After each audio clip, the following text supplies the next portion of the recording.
realizes again. Is that what you would call a spiritual ego? That it's possible to kind of eradicate the ordinary ego? In the final stage we can say it is spiritual ego, but in the other stages it is really troublesome ego. Yes. Who obstructs us from our realizing God. But he himself has to disappear when our mind is perfectly purified and we don't want him anymore.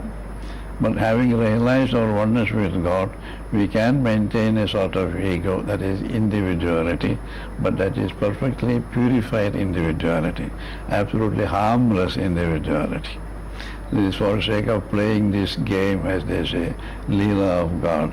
We assume the position of a child, look upon God as our mother. That is during the spiritual practice also, but this is even after realization. You take the position of a child, look upon God as your mother, and happily engage yourself in these day-to-day activities. I've been very blessed by deciding to make this project of going to meet and interview people. And what you've just said is what I find, that each of these people are expressing God, and yet each one is doing it in a very individual way. Yes.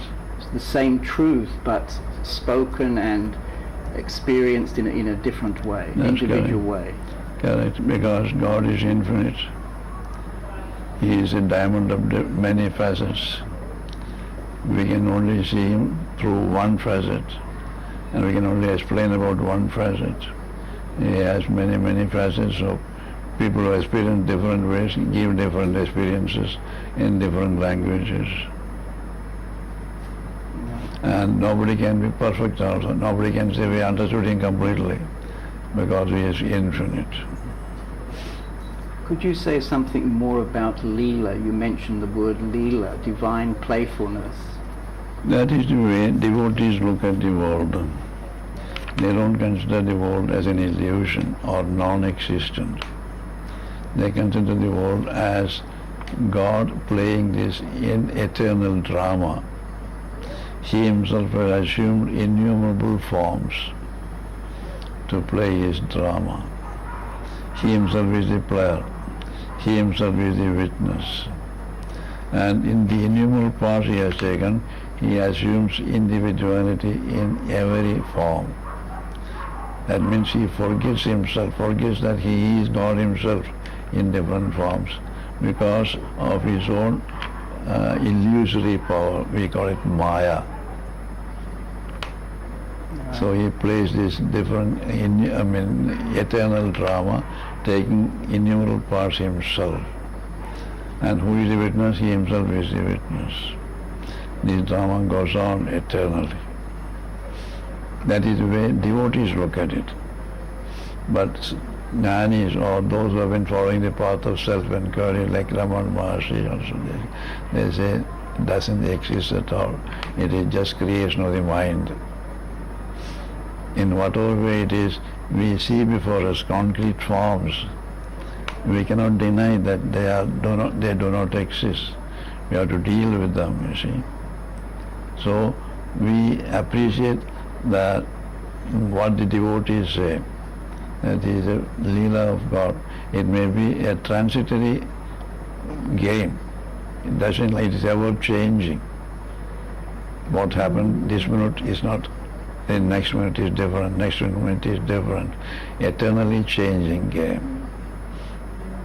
And am I right in thinking that, for example, at the moment in the world there is a war between, in a sense, good and bad, but in fact the divine Leela is also playing out through the bad? It is a divine Leela only. In the Leela, everything is permitted. In the drama, we have tragedies, we have comedies. And we appreciate every part played in the drama. We congratulate them when they come out. If one person plays the part of a robber, if he does it well, when he comes out, we congratulate him. Oh, you have done your part very well. Like that, in this Leela, everything is possible and everything is necessary. But why, the question may arise, why should there be suffering in the world? The answer is, who is suffering? If we understand who we are, then there's no suffering. It is only the body, the part we are taken. Say, we are playing the part of a robber. Somebody comes and shoots him. A policeman comes and shoots him. He falls down on the stage. Is he really dying? If at all, the external body is decaying. It affects only the external body, not his soul. So we are eternal, and we are deathless, we are birthless. The body, we have taken a body which has birth, which grows, and which decays in due course. That is the eternal Leela, as we call it. What happens to the body does not affect us really. That is why this is called eternal Leela of the God. So there are different answers about the existence of the world. Some call it illusion, some call it, because you look at it, say it is only manifestation of God. God himself manifests in different forms. It is solidified consciousness, they say. Consciousness solidified.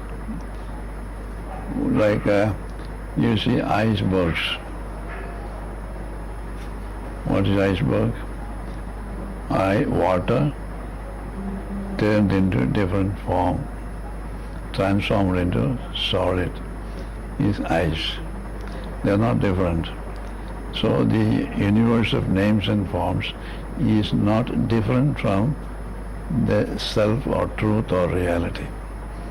It means he himself appears as names and forms. So the names and forms he has taken are not different from him, as the ice is not different from the water. That is why they say everything is God. Our scriptures say, Sarvam Kalvidam Brahma. Everything is Brahman. There is nothing but Brahman. But because of ignorance, we see them as diverse things, as different things. When our our vision is purified, we see them as forms of God himself.